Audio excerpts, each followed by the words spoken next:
जय हिंद मित्रांनो, आपल्या यूट्यूब चॅनलवर मी सर्वांचं मनापासून स्वागत करत आहे। आजच्या या व्हिडिओच्या माध्यमातून आपण शिक्षक भरतीची करंट स्थिती नेमकी काय आहे, पवित्र पोर्टलवर जाहिरात कधीपर्यंत येऊ शकते किंवा संच मान्यतेची अपडेट नेमकी काय आहे, प्रेफरन्सेसला जे काही मर्यादा टाकून देण्यात आलेली आहे त्यामध्ये काही चेंजेस होऊ शकतं का, आपण सर्वसामान्य अभियोग्यता धारक एक्झॅक्टली जास्तीत जास्त जागा याव्या म्हणून काय करू शकतो, त्यावर आपण थोडक्यामध्ये या व्हिडिओच्या माध्यमातून प्रकाश टाकणार आहोत। म्हणून हा व्हिडिओ अतिशय जास्त महत्त्वाचा आहे। हा संपूर्ण व्हिडिओ पाहिल्याच्या नंतर तुम्हाला लक्षात येऊन जाईल एक्झॅक्टली सध्या शिक्षक भरतीच्या वर्तुळामध्ये नेमकं काय सुरू आहे। परंतु तत्पूर्वी आपण जर चॅनलवर नवीन असाल तर आमचे चॅनल सबस्क्राइब करा, साइडचं जे बेल आयकॉन आहे त्याला देखील प्रेस करा, जेणेकरून शिक्षक भरतीच्या संदर्भामधल्या कोणत्याही माहितीची अपडेट आपल्याकडून मिस होणार नाही। आणि मित्रांनो, आपण जर का येत्या टीईटी परीक्षेची तयारी करत असाल तर आपल्यासाठी उपलब्ध आहे गुरुजी नावाची या ठिकाणी जे आहे टीईटीची बॅच। येत्या सुट्ट्यांच्या कालावधीमध्ये म्हणजेच जून किंवा मे महिन्यामध्ये या ठिकाणी जे आहे टीईटी होणार आहे। त्याकरिता टीईटीचा पेपर 1 असेल किंवा पेपर 2 असेल, याकरिता आवश्यक असलेले सगळे विषय डेली लाईव्ह स्वरूपामध्ये शिकवले जातात।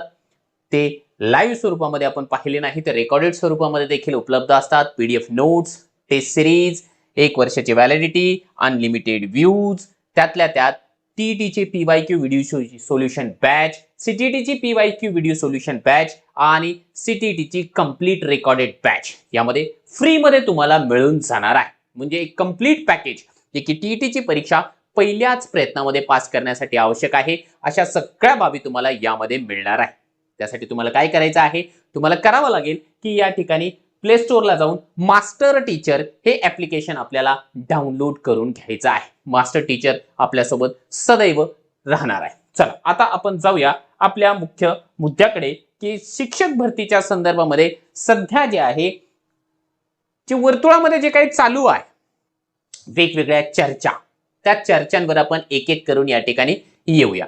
पहिला आणि महत्त्वाचा प्रश्न, शिक्षक भरतीच्या वर्तुळामध्ये नेमकं काय सुरू आहे, सद्यस्थिती काय आहे? तर लक्षात घ्या, अजून पवित्र पोर्टलवर जाहिरातीला बरीच प्रतीक्षा या ठिकाणी करावी लागणार आहे। त्याच्या मागचं कारण काय आहे तर बघा, शिक्षक भरतीला जे आहे काही टप्पे या ठिकाणी पार करावे लागणार आहे आणि ते मी तुम्हाला याच्या पूर्वी देखील एका व्हिडिओच्या माध्यमातून सांगितलं होतं। परंतु जर तुम्ही तो व्हिडिओ बघितला नसेल तर हरकत नाही, या व्हिडिओमध्ये सगळं एक्सप्लेन करतो। बघा, आता बऱ्याच शाळांची संच मान्यता कंप्लीट झालेली आहे। काही शाळांच्या संच मान्यतेमध्ये टेक्निकल एरर्स आहेत, काही त्रुटी अवेलेबल आहेत, त्यांना अजूनही दुरुस्तीसाठी वेळ दिला गेलेला आहे। दुरुस्तीचं काम सुरू आहे। माध्यमिकची संच मान्यता झालेली आहे, प्राथमिकची काही त्रुट्या आढळल्यामुळे अजूनही पेंडिंगचं काम या ठिकाणी चालू आहे, तर त्याला फायनलाइज करण्याचं काम सुरू आहे। म्हणजे येत्या 8-10 दिवसांमध्ये संच मान्यतेचं काम एकदा कंप्लीट होऊन जावं लागणार आहे। हा झाला आपला पहिला टप्पा। आता संच मान्यता एकदा कंप्लीट झाली तर आपल्याला 3 गोष्टी या ठिकाणी लक्षात येतील। पहिली गोष्ट की महाराष्ट्रामध्ये सध्याच्या घडीला वॅकन्सी किती आहे, ठीक आहे, वॅकन्सी किती आहे।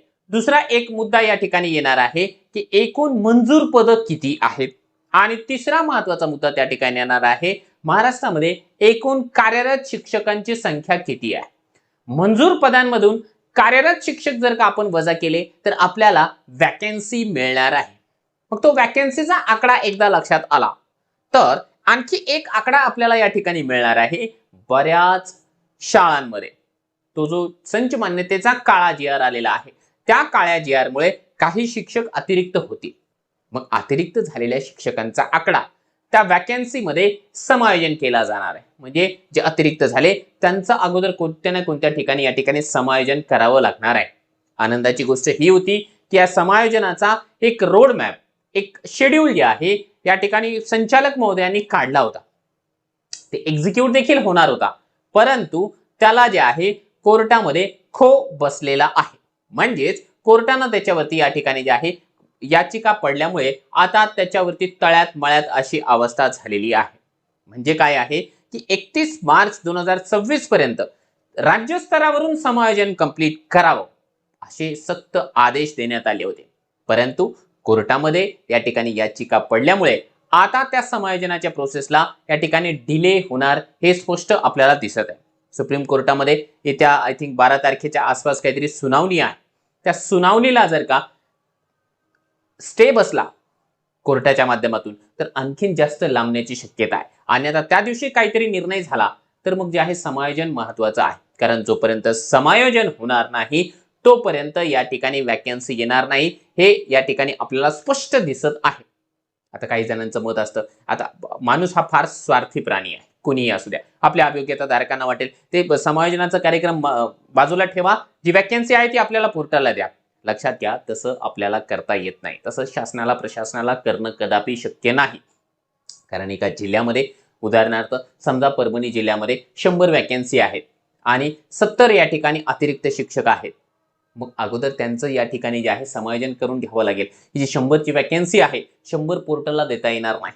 100 वॅकन्सी पोर्टलला दिली आणि उद्याच्याला कोर्टानं यांना सांगितलं की यांचं समायोजन करा, यांच्यासाठी वॅकन्सी कुठे आहे, रिक्त जागा कुठे आहे, हा पेच प्रसंग येतो. म्हणून जे आहे समायोजन ही अतिशय जास्त महत्वाची प्रोसेस आहे, ती होऊ देणं आवश्यक आहे आणि ती व्हायला पाहिजे. त्यामुळे कोर्टाचा जो काही निर्णय असेल त्याच्यावरती आपलं लक्ष लागून राहणार आहे. हा झाला महत्वाचा मुद्दा. त्याच्यानंतर ज्या दिवशी समायोजन होईल त्याच्यानंतर जे आहे महत्वाची प्रोसेस सुरू होणार आहे. लगेच जाहिरात येणार नाही, लक्षात घ्या, लगेच जाहिरात येणार नाहीये. त्याच्यानंतर रोस्टर कंप्लीट करण्याचे आदेश दिले जातील. 2022चा जर का आपण इतिहास बघितला 2022 मध्ये रोस्टर कंप्लीट व्हायला जवळजवळ 2 महिन्यांचा कालावधी लागला होता. आता त्याच्यापेक्षा लवकर आपण 1 महिन्याचा कालावधी गृहीत धरूया. समजा मार्च मध्ये नाही तर एप्रिल मध्ये जर का या ठिकाणी समायोजनाची प्रोसेस झाली, अपेक्षा तर अशी आहे की जून महिन्याच्या पूर्वी म्हणजे नवीन शैक्षणिक वर्ष सुरू होण्याच्या पूर्वी या ठिकाणी समायोजन होऊ शकतं, पॉसिबल आहे. कोर्टही त्या पद्धतीने पावलं उचलेल किंवा आपला आदेश देईल अशी आपल्याला अपेक्षा आहे. मग जर का तसं जर घडलं तर 1 महिन्यामध्ये रोस्टरचं काम कंप्लीट करून घ्यावं लागेल आणि मग रोस्टरचं काम एकदा कंप्लीट झालं की मग आपल्याला पवित्र पोर्टलला जाहिरात पाहायला मिळेल. जाहिरात आली त्याच दिवशी काही भरतीची नियमावली येईल, त्याच दिवसापासून प्रिफरन्सेस सुरू होतील. प्रिफरन्सेसला लॉक करण्यासाठी 15 दिवसांचा कालावधी दिला जाईल आणि त्याच्यानंतर जवळजवळ आहे 20-25 दिवसांच्या आसपास आपल्याला यादी लागलेली पाहायला मिळेल. म्हणजे एकदा जाहिरात आली तर पुढची प्रोसेस तेवढीशी किचकट नाहीये, तेवढीशी वेळखाऊ प्रक्रिया नाहीये. परंतु जाहिरातीपर्यंतचा जो काही मार्ग आहे शिक्षक भरतीचा तो बऱ्याच अंशी खडतर आहे. हे बघा, तुम्हाला वाटेल सर तुम्ही निगेटिव्ह बोलताय. निगेटिव्ह नाही बोलत आहे, ही रियालिटी आहे आणि रियालिटी बोलणं हे माझं कर्तव्य आहे. कारण मी या काही क्षेत्रामध्ये युट्यूबच्या क्षेत्रामध्ये आज आलेलो नाहीये. आपण 7-8 वर्ष झालेले आहे. आजही युट्यूबला टिकून आहोत. कित्येक लोक आले गेले, ठीक आहे, आपल्याला फरक पडत नाहीये. आपण ऑथेंटिक आणि जी रिअल माहिती आहे ती तुमच्यापर्यंत पोहोचवण्यासाठी प्रयत्न करतो आहोत. आता जागा किती येतील हा जर का तुमचा प्रश्न असेल, कोणीतरी एखादा व्यक्ती सांगत असेल की एवढ्या जागा तेवढ्या जागा, तर त्याच्यावरती सध्या तरी विश्वास ठेवणं या ठिकाणी कठीण वाटतंय. मला तरी पर्सनली माझे जे सोर्सेस आहे किंवा माझं जे काही नॉलेज आहे त्या नॉलेजच्या बळावर मी सांगू शकतो की अजूनही जागांचा अंदाज बांधणं या ठिकाणी जवळजवळ अशक्य आहे. कारण अजून जे आहे संच मान्यता कंप्लीट नाहीये. तोपर्यंत संच मान्यता कंप्लीट होणार नाही, आपल्याला रिक्त जागांचा आकडा कसा सांगता येणार आहे? किंवा बरेच जण जे आहे आरटीआय टाकू या ठिकाणी जे आहे वॅकन्सीज माहिती करून घेत आहेत. मान्य आहे, चांगली गोष्ट आहे. आपली मुलं हालचाल करतायत या ठिकाणी जे आहे संबंधित ऑफिस पर्यंत जात आहेत, त्यांना रिक्वेस्ट करतायत, चांगली गोष्ट आहे. परंतु त्यांच्याकडून मिळालेला जो काही डेटा असणार आहे नवीन संच मान्यतेनुसारचा डेटा नसणार आहे. कारण अजून झालेलीच नाहीये संच मान्यता. म्हणजे त्यांच्याकडे असलेला जो काही डेटा आहे किंवा आरटीआयच्या माध्यमातून मिळालेला डेटा आणि ऍक्च्युअल मधला डेटा याच्यामध्ये बऱ्याच मोठ्या प्रमाणावरती तफावत असेल. एक तर वॅकन्सीमध्ये तफावत असेल, दुसरी महत्वाची गोष्ट म्हणजे समायोजन झाल्याच्या नंतर त्या आकड्यामध्ये बराचसा या ठिकाणी फरक होणार आहे. चांगली गोष्ट आहे, मला त्या गोष्टीला विरोध करायचा नाही की आरटीआय टाकू नका किंवा आताच माहिती घेऊ नका. हे बघा, नवीन संच मान्यता झाली ना त्याच्यानंतर आरटीआय थ्रू आलेली माहिती ना ऑथेंटिक असेल. सध्या टाकतायत तर टाका, हरकत नाहीये. आपल्याला कुणालाही निगेटिव्ह या ठिकाणी बोलायचं नाही, परंतु ही रियालिटी आहे. आणि जर आरटीआयचा आकडा पाहून जर का आपण फार मोठा आकडा सांगत असाल तर मग ते मला असं वाटतं की थोडंसं चुकीचं आहे. त्याच्यानंतर मग आपली अशा प्रकारची प्रोसेस या ठिकाणी चालणार आहे. मग सध्या जे आहे आपल्याला काही महत्वाचे बेसिक मुद्दे आहेत. ते बेसिक मुद्दे जर या शांततेचा जो काही काळ आहे 1-2 महिने या ठिकाणी जे काही लागणार आहे त्या 1-2 महिन्यामध्ये जो काही बेसिक मुद्दे आहे तो जर आपण क्लिअर करण्यामध्ये यशस्वी ठरलो तर मला असं वाटतं की अतिशय योग्य ठरेल. बेसिक मुद्दे म्हणजे काय? सर्व अभियोग्यता धारकांचा अगदी हृदयाच्या जवळचा मुद्दा जर बघितला तर लिमिटेड प्रिफरन्सेस जो शासनाने नियम आणलेला आहे त्या नियमाला विरोध. म्हणजे अनलिमिटेड प्रिफरन्सेस असायला पाहिजे. ज्या पद्धतीने 2019 मध्ये 2022 मध्ये शिक्षक भरतीमध्ये अनलिमिटेड प्रिफरन्सेस होते, त्याच धर्तीवरती आता देखील तो नियम या ठिकाणी कॅरी फॉरवर्ड व्हायला पाहिजे. अन्यथा बरेच उच्च गुणवत्ताधारक उमेदवार या 50 लिमिटेड प्रिफरन्सेसमुळे स्पर्धेच्या बाहेर फेकल्या गेले तर आपल्याला आश्चर्य वाटायला नको. सगळेच फेकल्या जातील असं नाहीये, पण काही उमेदवारांवरती या ठिकाणी निश्चितपणाने अन्याय होऊ शकतो. त्याच्यामुळे जे आहे बऱ्याच संघटना आता शिक्षक भरतीसाठी आंदोलन देखील करणार आहे. त्यांनी त्या आंदोलनामध्ये हा मुद्दा महत्वाचा आहे, त्याला समाविष्ट करा. नाही अनलिमिटेड जरी झाले तर 100-200 तरी प्रिफरन्सेस ऍटलिस्ट विद्यार्थ्यांना मिळायला पाहिजे, जेणेकरून त्यांचा फायदा होईल. किंवा शिक्षक भरतीचा एक शिस्तबद्ध अशा प्रकारचा रोडमॅप आखायला पाहिजे, किंवा एकाच टप्प्यामध्ये भरती करण्यासाठी प्रयत्न करायला पाहिजे. म्हणजे एका टप्प्यामध्ये जर का जास्तीत जास्त जागा आल्या तर नंतर जो काही या ठिकाणी याचिकांचा खेळ सुरू होतो, कारण शिक्षक भरतीचा इतिहास आणि याचिका हे काही नवीन नाहीये. त्याच्यामुळे त्या ठिकाणी याचिकांचा खेळ सुरू होऊ द्यायचा नसेल तर एकाच टप्प्यामध्ये जे आहे या ठिकाणी भरती करणं आणि मोठी भरती करून घेणं हे महत्वाचं आहे. त्यामुळे आपण आपल्या परीने या ठिकाणी जेव्हा गरज लागेल की ग्राउंड लेवलला उतरून आता जास्त जागा आणण्यासाठी प्रयत्न करावा लागेल, त्या गोष्टीसाठी आपण रेडी राहायचं आहे. शिक्षक भरतीसाठी जे कोणी काम करत आहे सध्याच्या घडीला, मग ते वेगवेगळ्या संघटना असेल, त्या सगळ्या संघटनांना आपण आपल्या परीने, तुम्हाला जी संघटना आवडते, ज्या माणसाचं काम आवडतं त्या माणसाच्या पाठीमागे उभे राहा. कारण कुणीही जे आहे एकट्यानं काम करू शकत नाही, त्याला पाठबळाची आवश्यकता आहे. त्याला आपण या ठिकाणी निश्चितपणाने पाठिंबा देत राहा, कोणतीही संघटना असू द्या. सगळ्या बघा, वाईट काम कुणीच करत नाहीये, चुकीची माहितीही कुणीही देत नाहीये. फक्त आपल्याकडे आलेले जे काही सोर्सेस असतात त्या सोर्सेस प्रमाणे त्यांना मिळालेली माहिती ते युट्यूबच्या माध्यमातून देत असतात. आता आपल्या मनावर आहे की आपल्याला कुणाला ऑथेंटिक समजायचं आहे आणि कुणाला फॉलो करून या ठिकाणी पुढे पुढे चालायचं आहे. बाकी सर्वच जण या ठिकाणी युट्यूबला मेहनत करतच आहे. तर मित्रांनो, हे अशा प्रकारे जे आहे सध्याच्या घडीला शिक्षक भरतीची सद्यस्थिती आहे. सध्या तरी बऱ्याच गोष्टी अधांतरी आहे, फिक्स असं काहीच सांगता येणार नाहीये. परंतु एक गोष्ट सांगेल, निगेटिव्ह आहे, हार्श रियालिटी आहे, बट इट्स बिटर ट्रूथ. काय आहे ते, की जी अपेक्षा आपल्याला होती की जून महिन्यामध्ये आपल्या हातामध्ये जॉईनिंग लेटर असेल, ती अपेक्षा आता थोडीशी आपल्याला कमी होताना दिसत आहे. त्याला जे आहे 1-2 महिने या ठिकाणी डिले होण्याची शक्यता निर्माण झालेली आहे.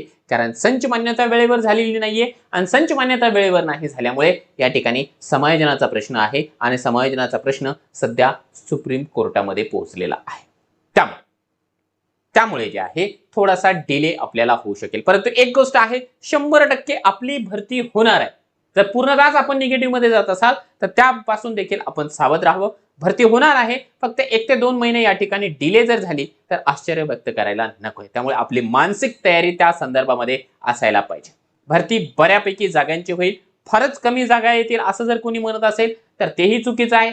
फार जास्त जागा येतील, 50, 60, 70 हजार, त्याही गोष्टीवरती विश्वास ठेवू नका. एक ॲव्हरेज जागा असतील, ज्यांचा स्कोर ॲव्हरेज आहे, चांगला आहे, त्या लोकांना निश्चितपणाने नोकरी मिळू शकेल. आणखीन जर का तुम्हाला काही प्रश्न विचारायचे असेल, तुमच्या मनामध्ये काही शंका असतील, किंवा या व्हिडिओविषयी आपल्याला काही प्रतिक्रिया व्यक्त करायच्या असतील तर व्हिडिओच्या खाली कमेंट बॉक्समध्ये आपण कमेंट करू शकता. आणि आपण किंवा आपले कोणी रिलेटिव्ह या ठिकाणी टीईटी परीक्षेची तयारी करत असतील तर त्यांच्यासाठी आवश्यक असलेल्या सगळ्या कंटेंटला एकत्र करून आपण गुरुजी नावाची टीईटी बॅच लॉन्च केलेली आहे. या बॅचला आपण सर्वजण हक्कानं रिकमेंड करा.